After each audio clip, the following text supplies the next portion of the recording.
Hey guys, welcome back. I know you missed us. We are now on episode 13. I don't know what I just did with my hands. Good thing this is a podcast. Yep.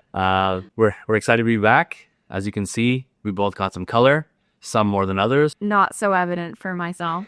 But yeah, we missed doing this, and we're excited to pretty much do a little recap of what you guys missed. I think we got back, 2 weeks ago? Yeah. So with myself starting prep for the show and just trying to get back into the routine of things, that's why we haven't filmed, but we're hoping to get back into doing these weekly again. Yeah, it was pretty much us just getting back into our routine. We had so many things we had to catch up on, not making excuses, but just pretty much talking about, like, we had priorities we had to get in check, and then once we were fully ready and still maintained our color, we can make our first episode back to prove that we actually went on vacation. Yeah.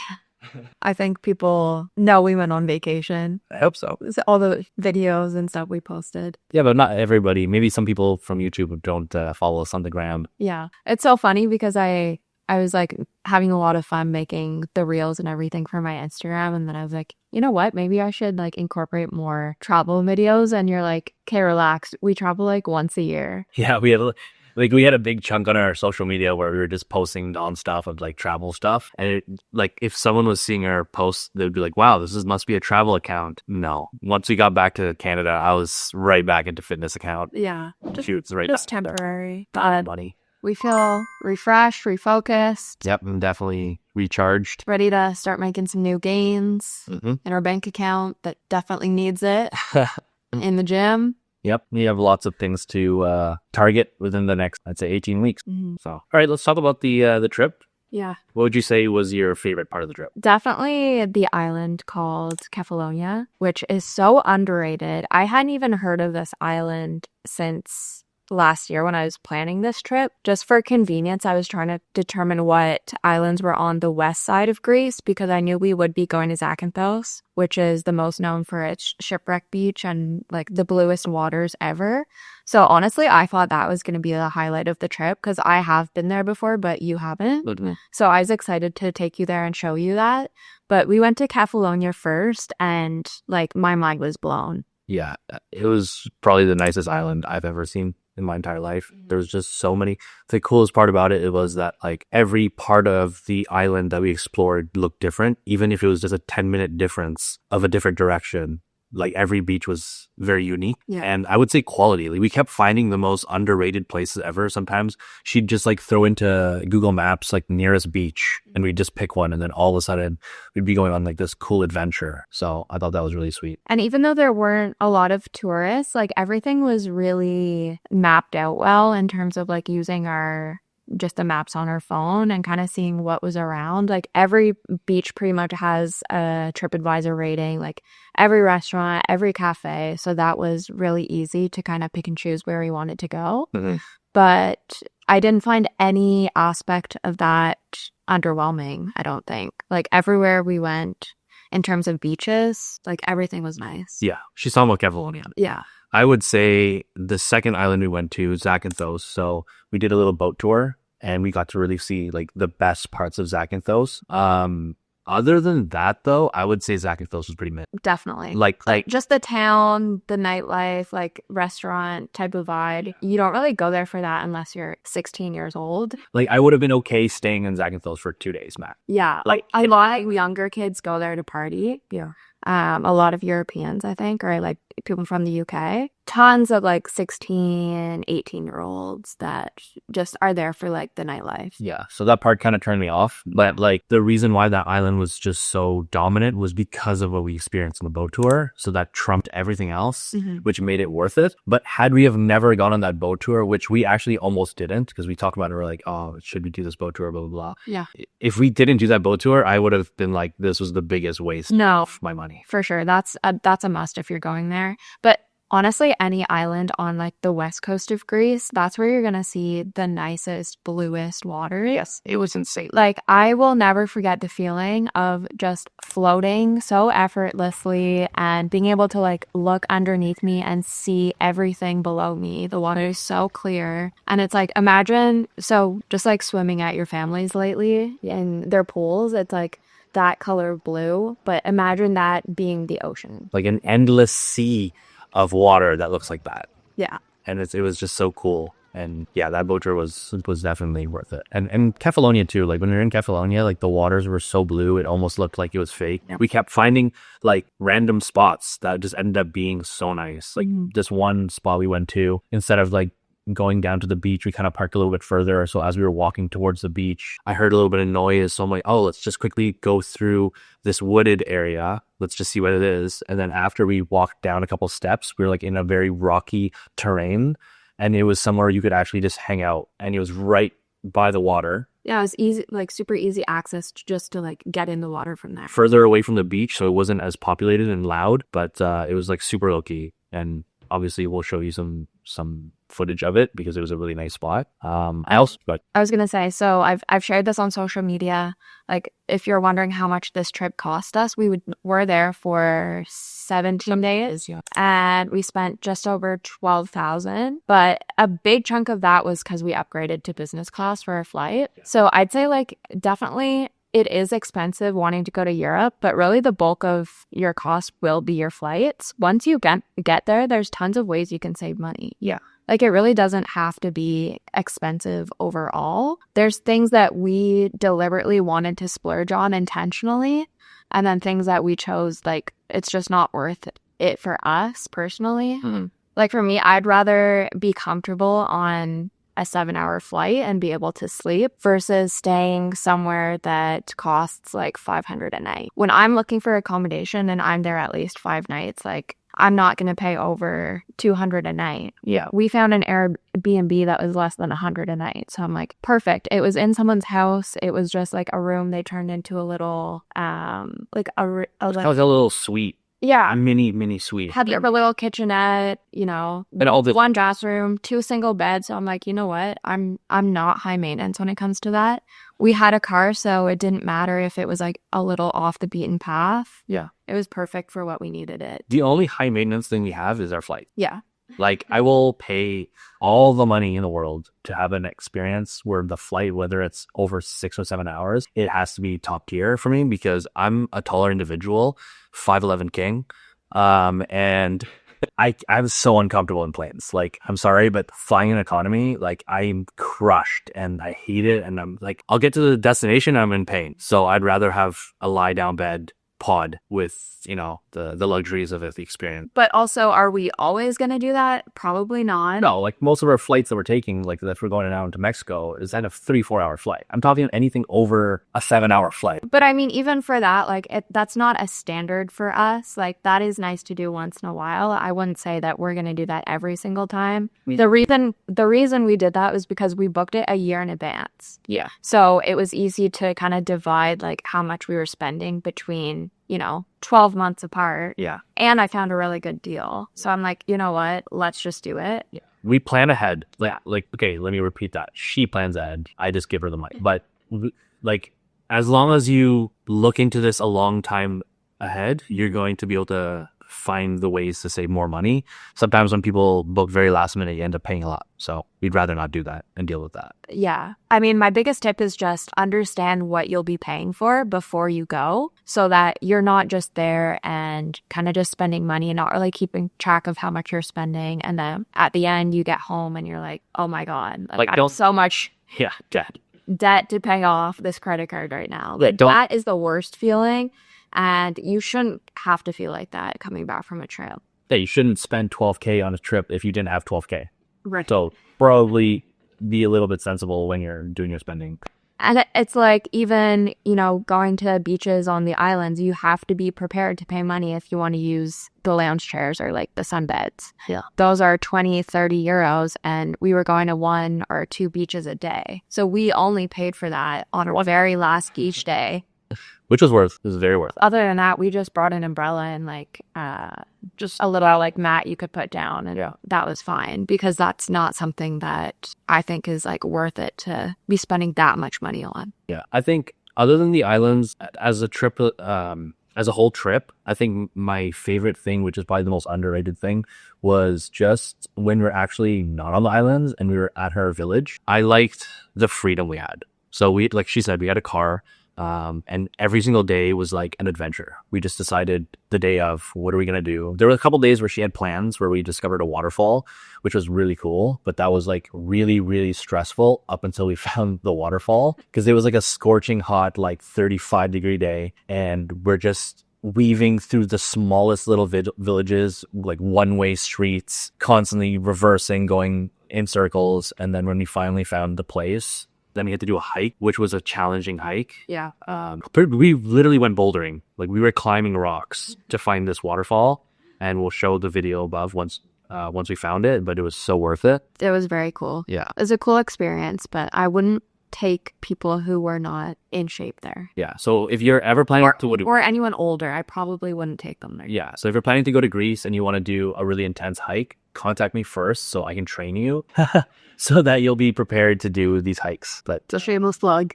shameless plug. Insert my Instagram in bio. So yeah. But no, honestly, it's like 10 out of 10. Amazing trip. Yeah. And if you're going to Greece, like, yes, Santorini, I think it's a must-see for everyone, but there's so many other places you can go to that are more low-key and way more worth it. On God, I'm not kidding. If you are going to plan a trip to Greece, just don't go to Santorini or Mykonos, please. Like, actually don't. The amount of people that are now saying that it's not worth it, once you've already experienced it, I would every single time rather go to Kefalonia than go to Santorini, even if my trip was paid for Santorini.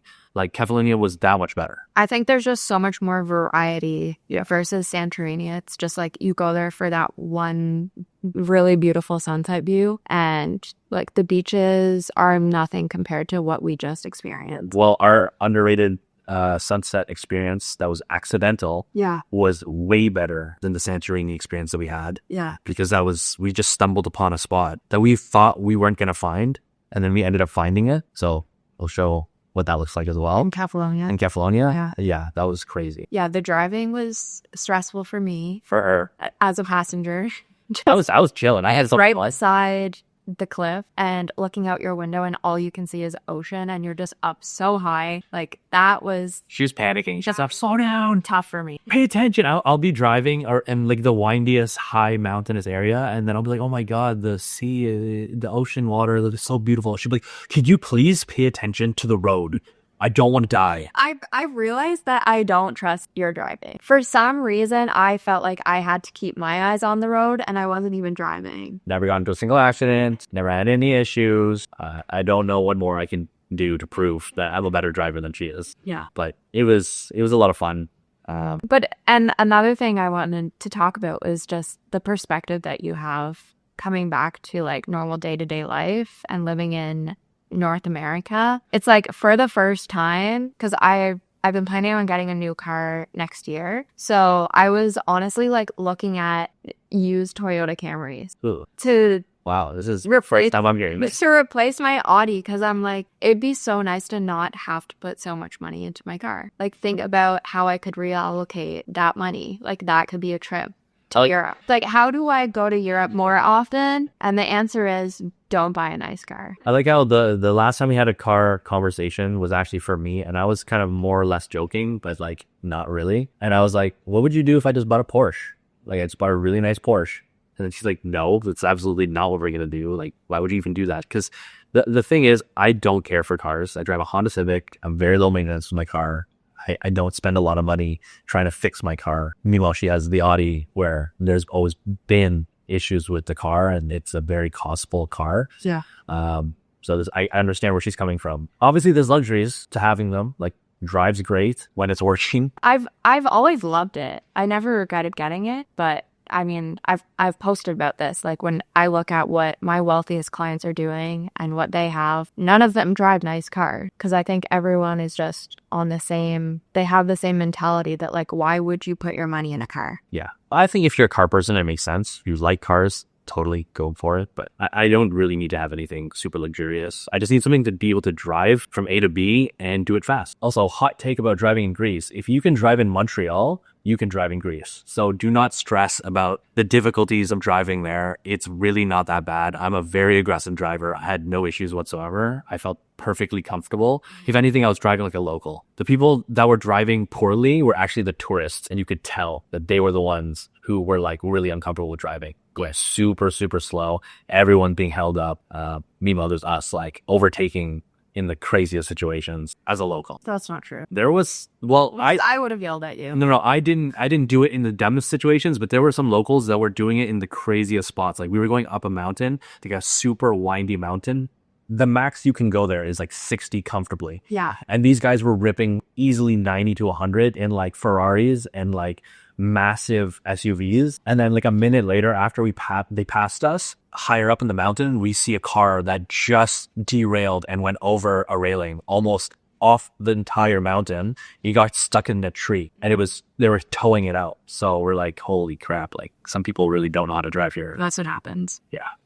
Anyways, so that's our little recap on Greece. Now let's start talking about, we're back to reality. We're very focused, locked in. I'd say Rye's super dialed in right now. So if you want to tell them about what's going on with you. Well, right now we're 18 weeks out from our show. So I started working with a coach, the same one that you work with.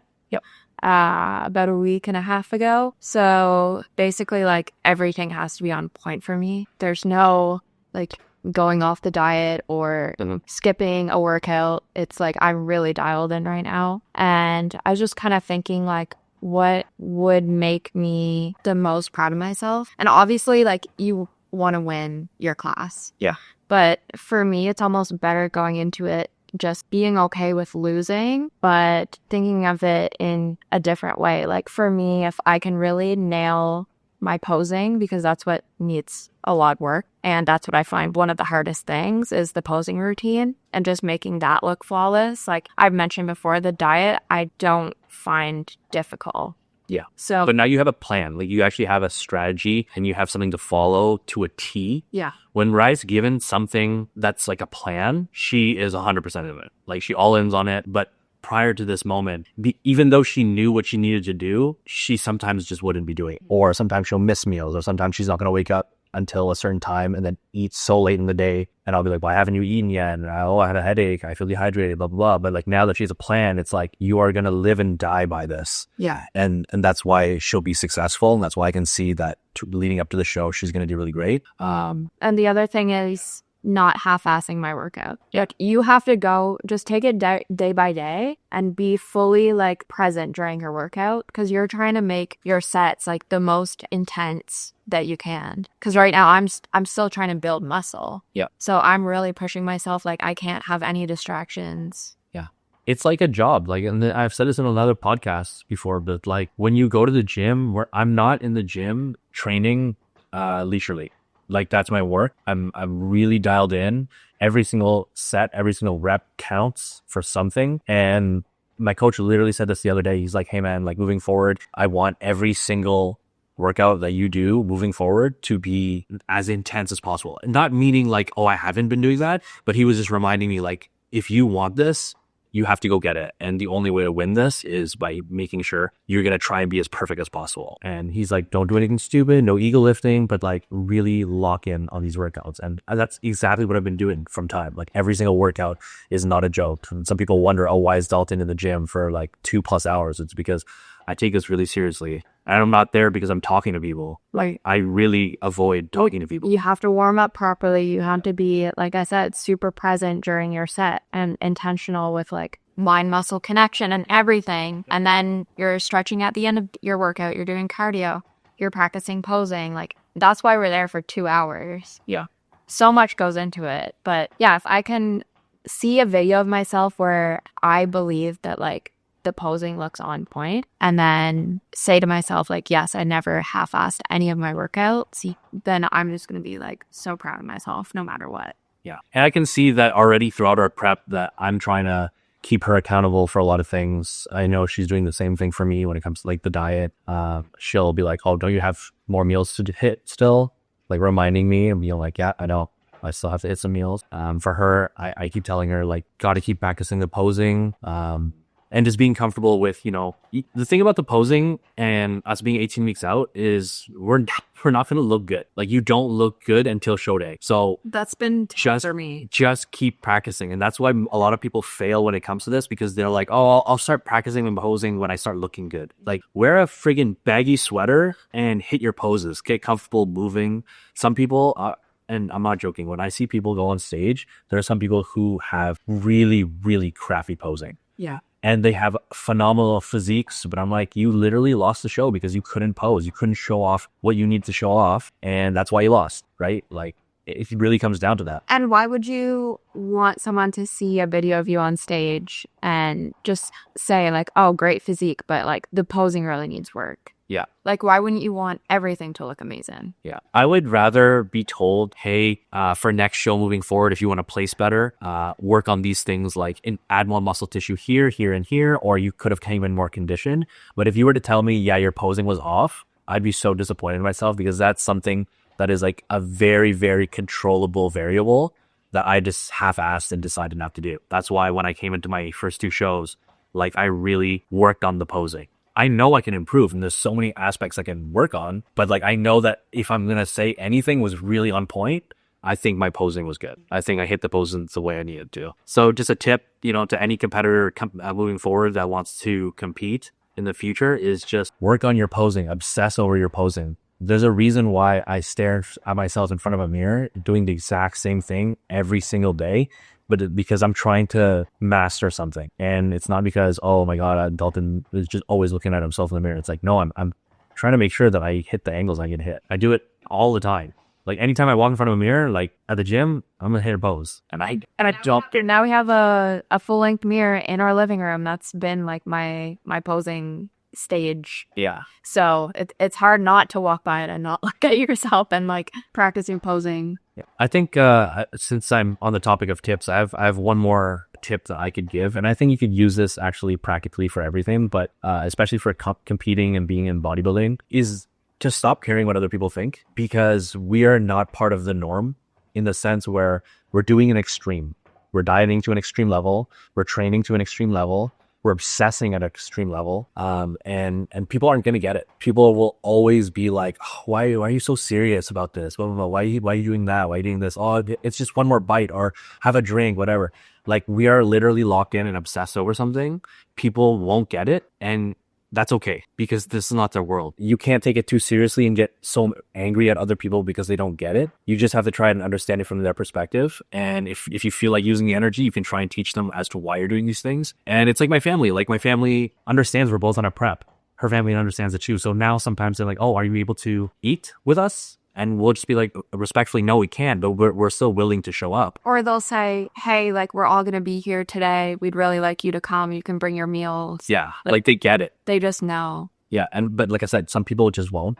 Even when you're in the gym, as I just said, like, if I'll walk by a mirror, I'll be practicing my posing. Like, some people are like, oh my God, what are you doing? Why are you posing in front of a mirror? Blah, blah, blah. Why is your shirt off? It's because we're trying to work on something, right? And people won't get it, and that's okay. You just have to clear all of that out of your mind, because don't stress about what other people think about you and what you're doing. Focus on what you're doing. And then the people who actually matter to you, like we said, are our families. Those are the people that we'll try to educate so that they understand why we're doing what we're doing. But everybody else, don't even worry about their opinions, because behind your back, they might be saying some negative things. It shouldn't break you. It shouldn't make a difference. At the end of the day, you're doing something that's extreme, and they're not. And that's okay, So that's just a big tip that I had, because I just started to, notice these little things left and right as we're getting back into prep time. But, we're prioritizing ourselves and still keeping a pretty good balance with our family, right? We're still going to be able to attend things. But if you're going to have to show up to a restaurant and just drink a giant Coke for the whole night, you might have to go, bring a Tupperware and eat it in your car. Yeah. You got to just do what you There is a video, a TikTok I saw of Laura Lee. Yeah. He was like Miss Olympia, right? For bikini. It was her eating in her car at night. And she's like, this is bodybuilding. Like, this is what it looks like. Yeah. I was just in a restaurant, like, celebrating a friend, and had to come out here and eat my meal. Yeah. So you just have to kind of like understand that that's part of it. Yeah. Deeper into my prep, last year, I remember there was some times where I'd just be in the car eating right after I finished in the gym, because I'm starving.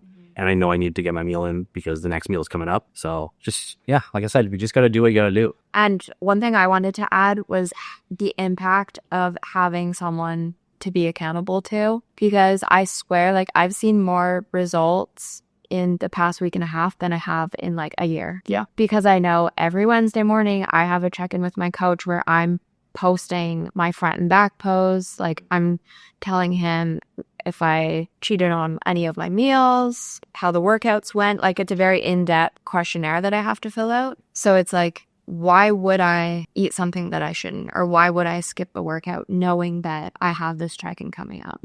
And he's going to be super honest with me if there's something that I need to change or improve. Yeah, that's coaching for you. So for anyone, it doesn't have to be doing a show. Yeah, you don't even bodybuild. If you're not seeing the results that you want, then like, have you even tried working with a coach or given that some thought?